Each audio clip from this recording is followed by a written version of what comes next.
So, welcome, Lewis from Cinegy. Thank you for joining us. It's great to have you with us on our final show. So, Lewis, we normally catch up at a trade show, whether it's NAB or IBC, which unfortunately we're not able to do this year. But tell us, what sort of cool stuff have you been up to lately, especially around lockdown? Lately, because we've all been on lockdown, we've had Simon from our professional services department providing on internal webinars in the morning of how to do French polishing, which has been really, really quite informative. It's easier than we realised as well, so that's useful. I'm not ready to pass on any tips for how to lay paving though, because it's not gone well. I can tell you that. So you're digressing slightly. You mean professionally? Yeah. Professionally. Let's go professionally, shall we? Please. Yeah. So I mean, we've been through a couple of distinct phases of what's happened since the pandemic was declared, which was the everyone shifting to working from home, where I'm joining you from now, and everyone kind of implementing their business continuity plans and preparing for business as usual. Obviously there was actually an almost blessed period of quiet for me, where everyone kind of left me alone for 2 weeks, which was just tremendous. And my email box died right down while everyone kind of went into this caring about themselves, getting themselves sorted and safe and secure, and getting their businesses operating in the different circumstances. And then has come the other shoe dropped, and it's all caught back up with me, with everyone now wanting to do more things, kick off projects, things that would actually be a little bit easier if we could just go to a customer site and do some whiteboarding, now have to be carried out remotely. Deployments need to be carried out. So it's gotten quite busy again now. And all that time I thought I might have available through not having to do NAB prep or going to NAB seems to have just gone up in smoke and been eaten by customers busy getting stuff done. So it's been interesting number of weeks so far, and interesting challenges. So we've seen you've been quite active in the SRT area right now. Tell us a bit more about that. So I mean, SRT it really is a technology for the age. So for those that don't know about SRT, it's an acronym, as all the greatest things in broadcasting are, standing for Secure Reliable Transport. So it has two particular strengths that are very useful right now. The secure aspect, so you can use it to encrypt with AES 256 encryption streams of audio and video, which is obviously very important, especially with workforces in distributed places needing to get circuits that were secure because they were behind a locked cabinet before, but now need to make it to somebody's house. And then reliable being the other critical aspect of the technology. So when people perhaps need to operate a channel from home, they need a reliable stream to give them confidence that what they think they've put on air really is running on air. Or if they're contributing a circuit up, they need to be confident that is there. Or as in the case that we found, where people need to carry on doing deployments and putting things out there, maybe they're commissioning things in a data center they've never been to, running over the internet. So SRT provides that bridging technology. What was actually scheduled long before the event, but carried on quite untouched by the current global pandemic, was the second SRT Interop Plugfest. So this was a couple of weeks ago now, hosted by High Vision, where it was 3 days of vendors coming together, sharing a Google Docs spreadsheet, and actually I think it's a Microsoft Office spreadsheet, thinking about it actually, so I should probably credit the right people.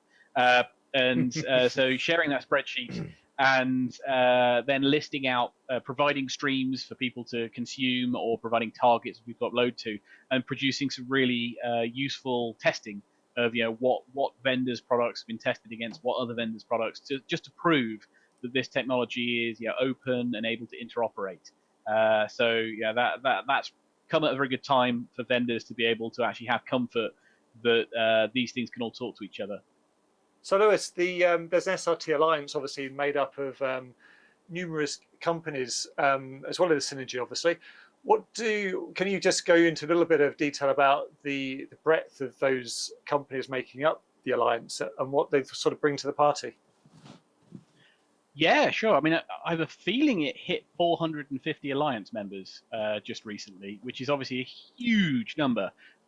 in this industry in particular, where that's got to be a decent proportion of the available organisations to join have joined. I mean, obviously the best call out goes to Haivision and Wowser as the two founding members of the SRT Alliance. And then there were early adopters such as Cinegy that joined in kind of the first wave of people coming in. And then that brought some other really impressive names to the group as well. So Microsoft are actually formal partners of that now. Other companies that are going to be well recognized by this industry are companies like Avid. I know the Avid guys have been integrating this technology straight into their news production tools. So, I mean, yeah, it's reached the point now where such a huge number of companies are involved that it's almost easier to express who's not in it. I mean, the guys at Tektronix have got some great probes in there. Just thinking of people I was engaging with recently on the Plugfest. I mean, it's such a broad depth of people. It's really exciting. So, I mean, I've come across customers just one example was a customer had some Atemi encoders and they were talking about SRT, and I just went, well, hold on, let's have a look. Oh, they're in the Alliance. Oh, their latest firmware supports SRT. So those are the kind of experiences we've been going through. I don't think I've actually come across a company yet where I've thought, gosh, it'd be nice if they did SRT, and they didn't. So, it's really becoming, quite all over. So with all this large number of manufacturers involved, is it fair to say that you've seen a difference in the way in which broadcasters are working? Has that been apparent during the COVID-19 pandemic? Yeah, I mean, obviously, first of all, there was kind of a lull while everyone went into full panic mode, and then shortly after that, a lot of people went, I knew we should have brought that disaster recovery plan further up the agenda. And now we're solidly into the implementing things, but having a set of constraints that no one can avoid to work with. So one of the things we've seen is that this has been a big push towards not just letting people culturally work from home, but also dealing with the big benefit that using cloud computing can bring, which is finally accepting the fact that you don't need to touch the kit that the back end of all this stuff runs on. So we've seen a lot more customers now actually accepting and getting on board with the fact that they can and should use distributed platforms where they can, because when they can't get staff in to change broken equipment inside a traditional plant environment, being able to actually spin up a new virtual machine is a huge benefit. So we've had customer projects that were cloud-based going into this that have actually been able to carry on delivering very little disruption caused by the lockdown and the fact that everyone was on work from home limits. They can carry on because the cloud has still been there. So we've seen people both appreciating that when they had that in flight, or actually looking more significantly at how to move into that world and how to move their operations into that model more aggressively.